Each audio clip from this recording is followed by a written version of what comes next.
আসসালামু আলাইকুম রহমতুল্লাহ। আমি আজ বোর্ডের যে অনুশীলনটি নিয়ে আলোচনা করব এটা মূলত তোমাদের নবম দশম শ্রেণীর। আর এই নবম দশম শ্রেণীর তোমাদের যে দশম অধ্যায় আছে দূরত্ব উচ্চতা সম্পৃক্ত যে অধ্যায়টা, সেই অধ্যায়টা নিয়ে আলোচনা করব। আর এই অধ্যায় থেকে প্রত্যেকবার সৃজনশীল দেখবা প্রশ্ন আসে। তাহলে এই অধ্যায়টা ভালো করে আহ, যদি বুঝতে চাও তোমরা 12 নম্বর প্রশ্নটা, তাহলে অবশ্যই ভিডিওটা শুরু থেকে শেষ পর্যন্ত অবশ্যই লক্ষ্য রাখতে হবে। দেখো তো একটু কি বলছে 12 নম্বর প্রশ্ন, যে 18 মিটার দৈর্ঘ্য একটি মই ভূমির সাথে, কই ভূমি থেকে, অবশ্যই তো জানো যে মইটা কিভাবে দেওয়ালের সাথে লাগানো থাকে। আচ্ছা, ভূমির সাথে 45 ডিগ্রি কোণ উৎপন্ন করে দেওয়ালের ছাদ স্পর্শ করে। আচ্ছা, তাহলে দেওয়ালটির উচ্চতা নির্ণয় করো। তাহলে আমরা যদি দেওয়ালের ছাদ যদি এটাকে ভাবি, আর এই দিক দিয়ে কিন্তু মইটা লাগানো থাকবে, আর গোড়াতে এখানে যে তোমার কোণটা যে উৎপন্ন হবে ভূমির সাথে, সেই ভূমির সাথে মইয়ের গোড়ার উৎপন্ন হবে কোণটা কত ডিগ্রি, 45 ডিগ্রি। তাহলে এখানে বলছে দেওয়ালটির উচ্চতা কত, আমরা একটু চিত্রের মাধ্যমে বুঝি। দেখো, এই তো এটা মনে করবা একটা কি দেওয়াল। আচ্ছা, এই দেওয়ালটা ধরো এ বি একটা দেওয়াল। এই দেওয়াল থেকে এখানে কি করা আছে, তোমার মই লাগানো আছে। এই তো মইটা, এটা এই তো মনে করো এদিক দিয়ে মই লাগানো আছে। তাহলে এই এসিটা মূলত কি বলো, এসিটা মূলত কিন্তু মই। কিন্তু যখন ভূমি থেকে যখন মইটা আমি লাগালাম এই দেওয়ালের ছাদে, তখন এখানে একটা কোণ উৎপন্ন হয়েছে, সে কোণটা হলো কত, 45 ডিগ্রি। আচ্ছা, এখানে কিন্তু আরো একটা জিনিস ভালোভাবে মনে রাখতে হবে তোমাদের, যেখানে কোণ উৎপন্ন হয় সেই কোণের বিপরীত বাহুকে বলা, সেই কোণের যে বিপরীত একটা বাহু থাকে সেটাকে বলবো আমরা কি, লম্ব। তাহলে অবশ্যই এটা লম্ব। আর আমরা জানি সমকোণী ত্রিভুজের যেটা বড় বাহু সবচাইতে, সেটা কি, অতিভুজ।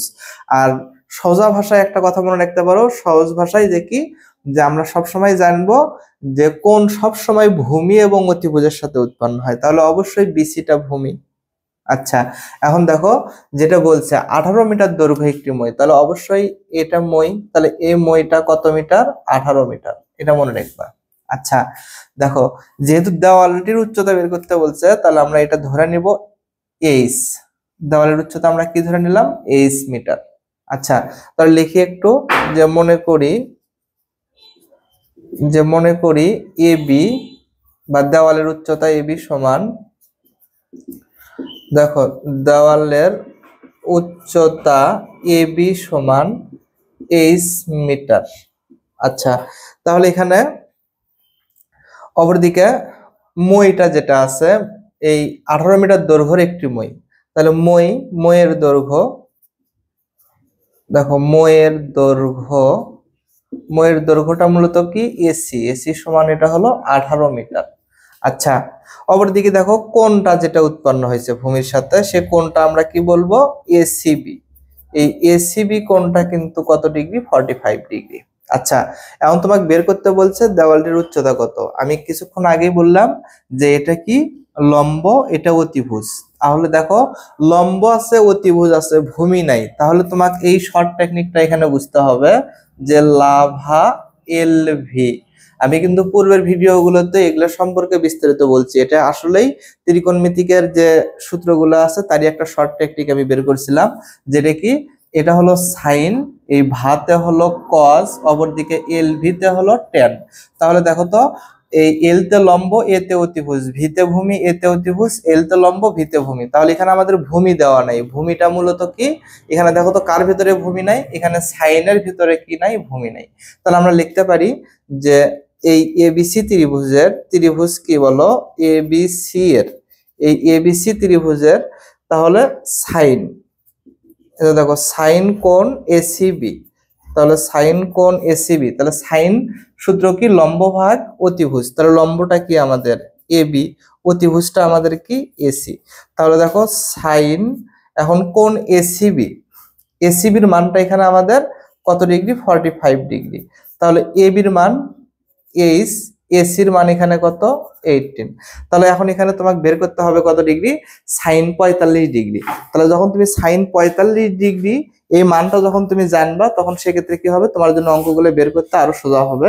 তাহলে দেখো সাইন 45 ডিগ্রি মান যেটা আমরা জানি, সেটা কি 1/√2।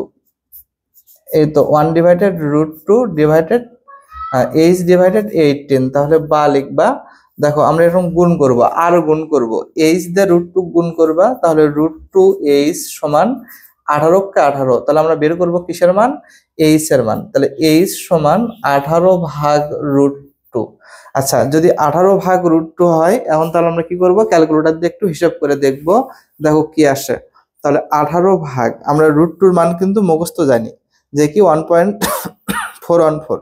দেখো তাহলে এখানে 18/√2 মান 1.414 দিলে আসবে 12 অতএব এইচ সমান 12.72 মিটার।